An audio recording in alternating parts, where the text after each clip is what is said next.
بسم الله الرحمن الرحيم. قرآني نبض حياتي، قرآني طهر ذاتي، قرآني عصمة أمري، قرآني طوق نجاتي. قرآني نبض حياتي، قرآني طهر ذاتي، قرآني عصمة أمري، قرآني طوق نجاتي. آيات الله حمتني، غمرتني بالبركات، تحفظني من همزات الشيطان ومن زلاتي. آيات الله حمتني، غمرتني بالبركات، تحفظني من همزات الشيطان ومن زلاتي. أعوذ بالله من الشيطان الرجيم. بسم الله الرحمن الرحيم. الحمد لله رب العالمين، وبه نستعين، ولا حول ولا قوة إلا بالله العلي العظيم. وصلى الله على سيدنا محمد وعلى آله الطيبين الطاهرين وأصحاب الميامين المنتجبين. Alhamdulillah, pada malam hari ini kita kembali bersama-sama lewat Zoom mengadakan kajian, yaitu adab-adab sholat dari kitab Adabus Shalah karya Imam Khomeini rahmatullah alaih. Sebagaimana malam-malam sebelumnya, kita pertama mengirimkan Al-Fatihah kepada ruh suci beliau. Al-Fatihah. A'udzubillahi minasyaitonirrajim. Bismillahirrahmanirrahim. Alhamdulillahi rabbil alamin. Ar-Rahmanirrahim. Maliki yaumiddin. Iyyaka na'budu wa iyyaka nasta'in. Ihdinas siratal mustaqim, siratal ladzina an'amta 'alaihim ghairil maghdubi 'alaihim waladdallin. Pada pertemuan ini kita akan memasuki pasal ke-7. Pasal ke-7 ini membahas tentang tafhim, memahamkan, ya. Kita sebelumnya sudah membahas tentang bahwa di dalam menghadapi ibadah mestilah dalam kondisi segar, kondisi semangat, sehingga kita bisa memperoleh hasil dari ibadah.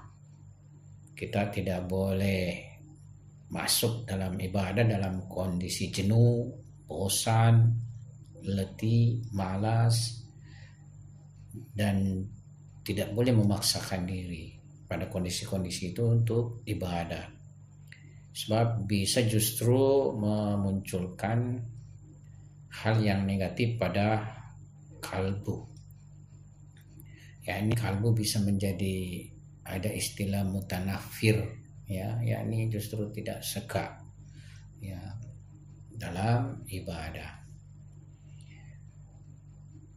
Nah, salah satu di antara adab-adab kalbiyah ibadah lainnya, khususnya di dalam ibadah-ibadah zikriyah, yaitu tafhim, memahamkan. Maksudnya bagaimana apa yang kita ucapkan itu dipahamkan kepada kalbu, ditaklimkan, diajarkan kepada kalbu. Dan kita awalnya itu memandang kalbu seperti bayi, ya, di mana dia belum membuka lisan, belum membuka istilahnya mulut, belum punya kemampuan berbicara, ya. Dan kita ingin mengajarinya, kita ingin memberikan ta'lim kepadanya. Karena itu setiap dari zikir-zikir, wirid-wirid, hakikat-hakikat, serta rahasia-rahasia ibadah kita ta'limkan, kita beri pelajaran kepada kalbu secara penuh kesempurnaan, ya, penuh dengan perhatian, sehingga nanti kalbu ini tahap demi tahap akan mendapatkan kesempurnaan. Jadi hakikat yang terpahami tentunya oleh pikiran atau akal itu dipahamkan kepada kalbu.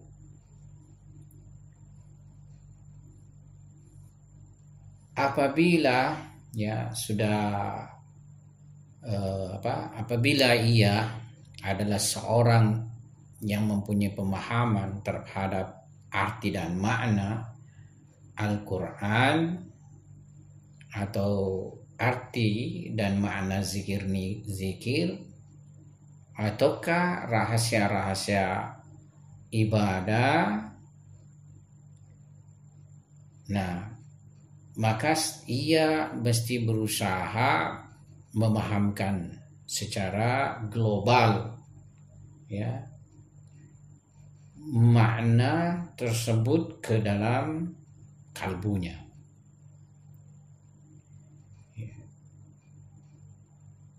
Kalau dia adalah jadi ini maksudnya kalau dia adalah ahli, ya, yakni yang mempunyai kemampuan memahami makna daripada kalam Tuhan atau zikir atau rahasia ibadah, ya, ia memahamkan kepada kalbunya, tentunya tadi itu bukan secara global tapi secara sesuai dengan kesanggupan memberikan pemahaman kepada kalbunya. Tapi kalau dia bukan ahli itu, yakni dia tidak punya kemampuan memahami makna serta arti daripada kalam ilahi, yakni ayat-ayat Al-Quran yang ia baca atau zikir-zikir yang ia zikirkan, demikian pula rahasia ibadah dari ibadah yang ia kerjakan, maka memberi pemahamannya kepada kalbu itu dalam bentuk global, ya, dalam bentuk global. Dalam artian, yakni ia mentaklimkan kalbunya terkait, ya, makna daripada Al-Quran atau zikir atau rahasia ibadah itu secara global sesuai dengan tingkat kesanggupannya. Kan kita ini kan bertingkat-tingkat, ya, dari aspek pengetahuan terhadap Al-Quran, ini maksudnya husuli, ya, pengetahuan husuli kita ini terhadap makna dan arti ayat-ayat suci Al-Quran serta zikir atau rahasia-rahasia ibadah. Jadi kita juga mempunyai ilmu husuli terkait masalah rahasia ibadah, bukan ilmu huduri yang kita peroleh secara mukasyafah. Nah, sekadar pengetahuan husuli kita inilah yang kita ta'alimkan kepada kalbu kita. Jadi makna yang global itulah dari kalam Tuhan atau zikir, mengingat Tuhan serta ibadah ketaatan mengikuti perintah ilahi yang kita taklimkan kepada kalbu, yang kita ajarkan kepada kalbu. Dan sampai batas ini yang kalbu akan memahami, ya. Jadi pemahaman kalbu pun akan sebatas global itu yang ia akan peroleh. Jadi disinilah urgennya sebenarnya kita mencari ilmu husuli, ya. Jadi pengetahuan husuli salah satu tempatnya atau salah satu nilai urgensinya, yakni bagaimana sesuai dengan kadar pengetahuan husuli ini yang kita bisa ajarkan kepada kalbu pada tahap awal dari perjalanan suluk, ya. Nah, kalau ia sudah ahli memahami makna suriyah Quran, yakni lahirnya Al-Quran serta zikir-zikir, maka makna surya ini atau makna lahir inilah yang ia juga ajarkan kepada kalbu, seperti wa'id, yakni janji, wa'id janji ancaman, ya, perintah, larangan, ya, tentang ilmu tauhid, ilmu ma'ad, ya, sekemampuan, sekadar pengetahuannya terhadap semuanya itulah yang ia ta'limkan kepada kalbu, ya. Jadi sesuai dengan tingkatan pengetahuan itulah yang ia ajarkan kepada kalbu. Dan apabila baginya sudah terjadi penyingkapan hakikat dari hakikat-hakikat serta ma'rifat atau suatu rahasia dari rahasia-rahasia ibadah, maka pada kadar ini juga atau pada tingkatan ini juga ia dengan upaya yang sungguh-sungguh, ya, mengajarkan kepada kalbu dan memahamkan kepada batinnya. Hasil dari memahamkan ini selang beberapa lama dengan jalan muwazib, yakni menjaga, ya, supaya dia berjalan secara kontinu, ya. Jadi jangan misalnya berhenti atau temporer, ya, dilakukan, tapi secara berketerusan, ya. Nanti perlahan-lahan bahasa kalbunya yang akan terbuka, ya. Jadi bahasa kalbunya yang akan terbuka, dan pada kondisi ini kalbu yang menjadi dzakir.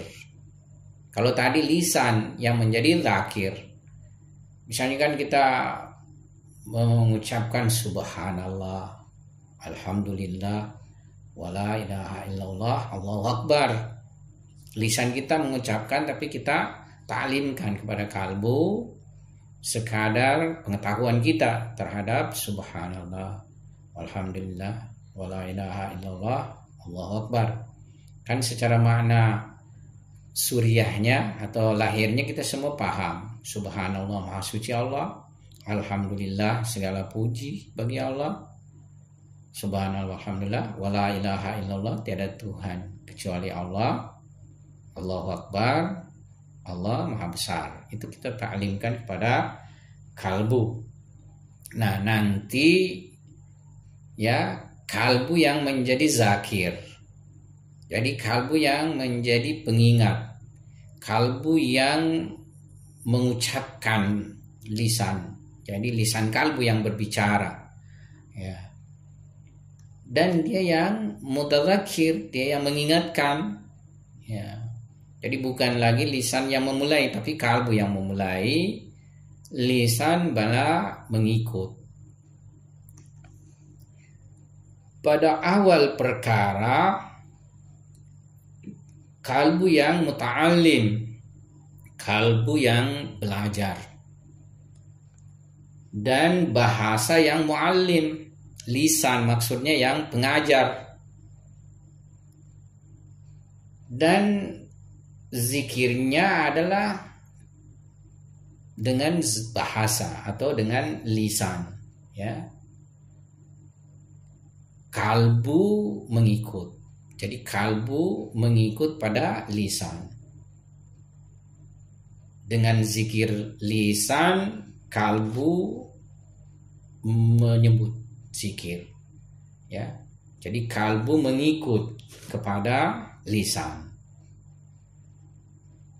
Namun sesudah terbukanya lisan kalbu, jadi bukan lagi lisan mulut, tapi lisan kalbu terbuka, kebalikan. Kalbu yang zakir, kalbu yang pengucap, dan lisan dengan zikir kalbu dia mengucap. Jadi lisan dengan zikirnya kalbu dia mengucap serta mengikuti kalbu. Jadi pertama, pengajar adalah lisan, kalbu yang belajar. Tapi pada tingkat selanjutnya kebalikannya. Kalbu yang zakir, kalbu yang pengingat, kalbu yang pengajar, dan lisan yang mengikut. Bahkan terkadang di waktu tidur seseorang mengikuti zikir kalbunya, ya. Jadi zikir lisannya itu mengikuti zikir kalbunya. Jadi dalam kondisi tidur misalnya dia mengucap zikir, yaitu kalbunya. Kan kalau tidur tuh indera berhenti bekerja. Indra berhenti bekerja, tapi tidak berhenti potensi batin kita itu. Tidak berhenti potensi batin kita. Nah, dalam tidur kadang justru kalbu ini berzikir. Dan lisan pun ikut. Ya, mengucapkan zikirnya kalbu. Jadi jangan kita heran kalau kita menyaksikan misalnya seorang saleh, dia tidur, tapi dia bergerak mulutnya mengucapkan la ilaha illallah, la ilaha illallah, la ilaha illallah. Itu artinya dalam tidurnya kalbunya mengucapkan zikir la ilaha illallah dan lisannya mengikut. Ya, ini. Oleh karena itu zikir kalbu, ya, maksudnya sebab zikir kalbu itu tidak terkhususkan dalam kondisi bangun, ya. Jadi apabila kalbu mutadzakir, yakni mengingat, maka lisan pun mengikutinya. Jadi lisan pun mengucapkan zikir mengikuti kalbu yang berzikir dalam kondisi tidur ini. Dan mengalir malakut kalbu kepada lahir. Ya, lahirnya kita ini. Lisan kita ini lahir. Jadi malakutnya kalbu mengalir terhadap lahirnya kita. Ya. Jadi kadang misalnya ya kalbu yang berzikir, lisan mengikut. Bahkan kadang kalbu mendengar ya, mendengar perkara gaib, telinga seolah-olah juga ikut mendengar. Ya, jadi ini semua suatu fenomena di mana batin seseorang ini sudah tercerahkan, tersucikan, ya. Nah, beliau kemudian mengutip suatu ayat suci Al-Quran bahwasanya ya hal ini sesuai dengan firman Ilahi, qul kullu ya'malu ala syakilati. Katakanlah Muhammad sallallahu alaihi wasallam, setiap orang itu beramal sesuai dengan karakternya, sesuai dengan istilahnya tabiatnya, sesuai dengan bawaannya. Jadi pada tahapan di mana seseorang pada tahapan itu juga sesuai dengan apa yang keluar dari dirinya, ya. Makanya itu kalau misalnya seorang sama sekali tidak punya dimensi maknawiyah, ya, kalau mengalami mimpinya juga rata-rata jelek-jelek, buruk-buruk, menakutkan, ya, dan lain sebagainya. Kesimpulannya, pada awal perkara mestilah manusia perhatian terhadap adab ini, adab kalbiah ini, yakni tafhim, memahamkan, sehingga bahasa kalbu yang merupakan tujuan hakiki menjadi terbuka. Dan alamatnya bahwa lisan kalbu terbuka, yakni keletihan zikir, ya, dan kesulitan zikir itu menjadi hilang. Itu salah satu alamat bahwasanya lisan kalbu terbuka. Keletihan zikir, kesulitan zikir itu terangkat, jadi hilang. Dan yang muncul pada dirinya justru semangat, kesenangan, keriangan, dan tak letih, ya, di dalam berzikir. Ya, sebagaimana apabila seorang anak kecil,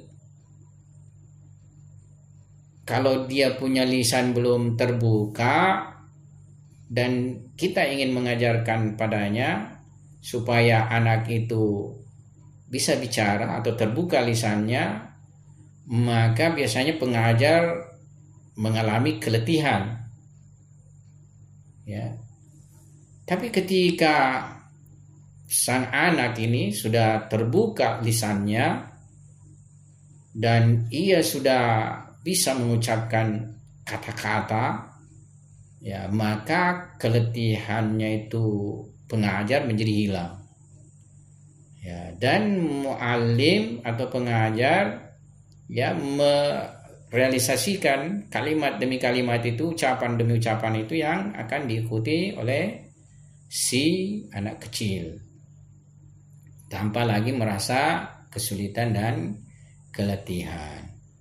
Kalbu juga pada awalnya seperti, ya, anak kecil itu, ya, dia punya lisan belum terbuka, di mana ia mesti mendapatkan pengajaran, ya. Jadi zikir-zikir, bacaan Al-Quran, wirid-wirid mesti didahului dengan pengajaran dari lisan.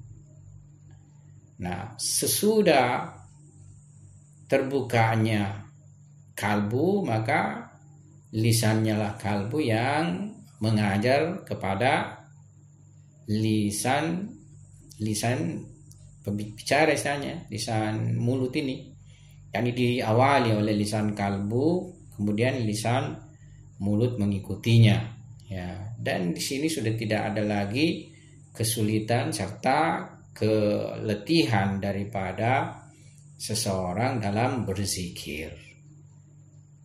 Nah, adab ini bagi seorang pemula adalah sesuatu yang lazim, yakni wajib, ya, harus ia lakukan, harus ia ta'limkan kepada kalbunya untuk memperoleh zikir kalbiyah.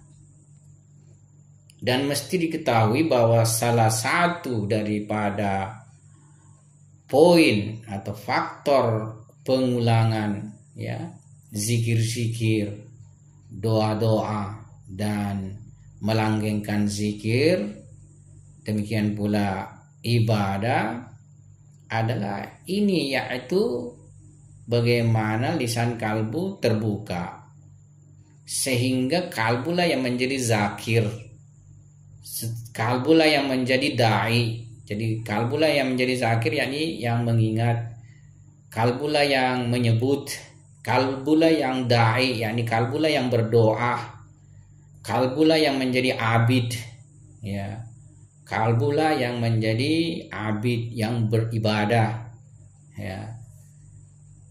Kalau adab ini tidak diperhatikan, nah bahasa kalbu atau lisan kalbu tidak akan sama sekali terbuka. Ya, di dalam berbagai riwayat hadis diisyaratkan pengertian ini, sebagaimana di dalam kitab Hadis Al-Kafi dari Hazrat Shadiq alaihissalam. Beliau menukil hadis dari Hazrat Amirul Mukminin alaihi wassalam di sela-sela sebahagian dari adab-adab qiraah, maksudnya membaca Al-Quran. Amirul Mukminin berkata, walakini qa'ra'u bihi qulubakum al-qasiyah wala yakun hammu ahadikum akhiras surah. Ya, jadi akan tetapi ketuklah, ya, gedorlah, ya, dengan ayat, ya, dengan ayat yang kamu baca itu, maksudnya ayat suci Al-Quran itu, kalbu-kalbu kamu yang keras. Jadi diketok, ya, diketuk, gedor kalbu yang keras ini dengan ayat-ayat suci Al-Quran, supaya mungkin bisa berubah ini kalbu keras kita ini bisa berubah, ya, menjadi lembut, supaya mudah menerima pengajaran ilahiyah. Dan janganlah perhatian salah seorang kamu kepada akhir surah. Jadi jangan pentingkan istilahnya banyaknya itu kita bisa selesaikan surah membacanya, ya, tapi benar-benar ayat dibaca ini supaya dia menggedor kalbu kita. Makanya tidak terlalu banyak itu faedahnya kalau kita baca cepat-cepat Al-Quran. Jadi bukan tidak ada faedahnya, tapi tidak banyak faedahnya. Karena bagaimanapun kalau kita membaca ayat suci Al-Quran, ya tetap ada faedahnya. Kita dapati misalnya orang ketika bulan suci Ramadan berlomba-lomba menamatkan Al-Quran, sehingga bacaannya, ya, dia cepat-cepatkan. Padahal yang bagus membaca Al-Quran itu dengan tartil. Anjuran ulama kita, ulama ahli syair suluk kita itu mengatakan, bacalah Al-Quran sebagaimana misalnya kita membacanya itu orang mendengarkannya, yakni orang menyimaknya, mendengarkannya dengan baik, ya. Jadi baca dengan baik meskipun sendiri saja, ya. Padahal kita kadang baca Al-Quran, ya, kalau sendiri bacanya misalnya biasa-biasa, cepat-cepat saja. Tapi kalau di hadapan orang kan kita membacanya dengan baik, memperhatikan tartilnya, ya. Sebenarnya ini juga satu tanda kita masih ria. Kita harus mengaku diri kita ini penuh dengan ria. Nanti di hadapan orang, ya, kita kelihatan bagus bacaan Qurannya, ibadahnya dan lain sebagainya. Ada juga penjelasan itu, kalau kita ini masih nanti kalau bersama orang semangat, ya, dalam berdoa kah, beribadah kah dan lain sebagainya, itu masih ada dimensi-dimensi ria pada ibadah kita, ya. Dan di dalam hadis kafi lainnya, di mana Hazrat Shadiq alaihissalam berkata kepada Abu Usamah, ya, Abu Usama, beliau berkata, ud'u qulubakum zikrallah wahdharu an-nukat. Ya, artinya wahai Aba Usama,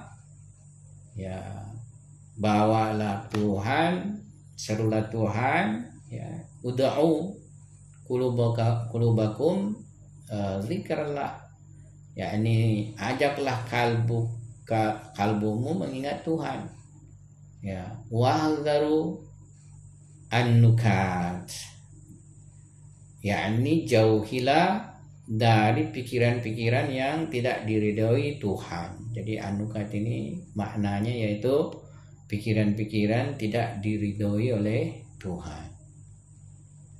Sampai-sampai para wali yang sempurna pun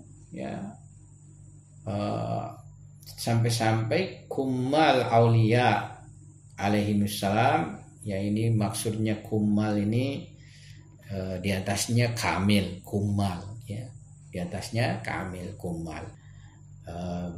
Kumal aulia alaihissalam berarti bisa saja imam, maksudnya di sini punya perhatian terhadap adab ini, sebagaimana dalam hadis Hazrat Shadiq salamullah alaihi di dalam kondisi salat,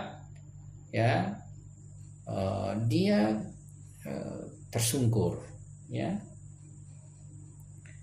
karena dia mendapatkan suatu kondisi, yang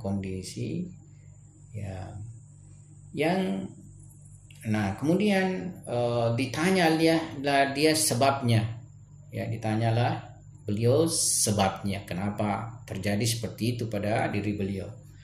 Beliau kemudian berkata, ma ziltu uraddidu hadhil ayah ala qalbi hatta sami'tuha minal mutakallim biha falam yathbut jismi li mu'ayanati kudratihi. Jadi beliau senantiasa mengulang, jadi saya senantiasa mengulang ayat ini atas kalbuku. Jadi beliau istilahnya memahamkan tentunya pada kalbu, mengulang-ulang kepada kalbu, sehingga saya mendengar ayat tersebut dari mutakallim biha, pembicaranya sendiri, pembicara ayat ini sendiri, yakni firman ilahi, Tuhan. Maka tidak kuat, tidak tetap saya punya jisim dalam berhadapan kudrahnya, Dan juga dari Abu Dzar radhiyallahu an dinukil bahwa Rasulullah sallallahu alaihi wasallam berdiri pada suatu malam di mana beliau mengulang-ulang firman Allah Subhanahu wa taala, in tu'adzibahum fa innahum ibaduk wa in taghfir lahum fa innaka antal azizul hakim. Jadi Nabi juga mengulang-ulang ayat ini. Artinya jika engkau mengazab mereka, maka sesungguhnya mereka itu hamba-hambamu, dan apabila kamu mengampuni mereka, maka sesungguhnya engkau maha mulia dan maha bijak. Kesimpulannya, hakikat zikir dan berzikirnya kalbu, dan zikir lisan.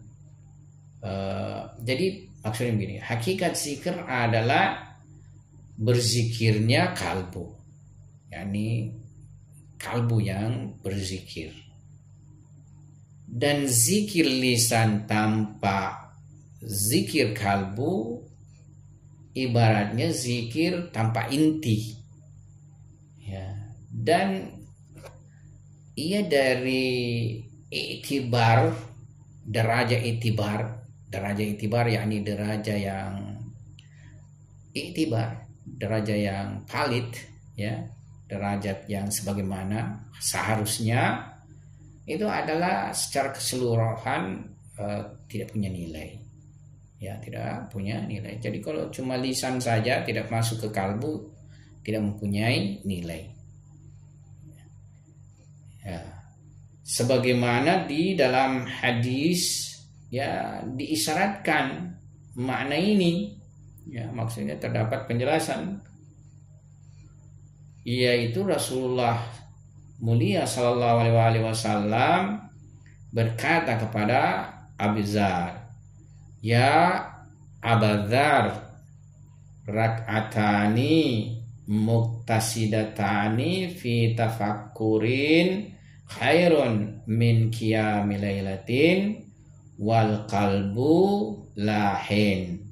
Ya, artinya, wahai Abu Dzar, 2 rakaat, ya, yang dikerjakan disertai dengan pemikiran, tafakur, perenungan adalah lebih baik dari misalnya beribadah 1 malaman, beribadah tidak tidur 1 malaman dalam kondisi kalbu bermain.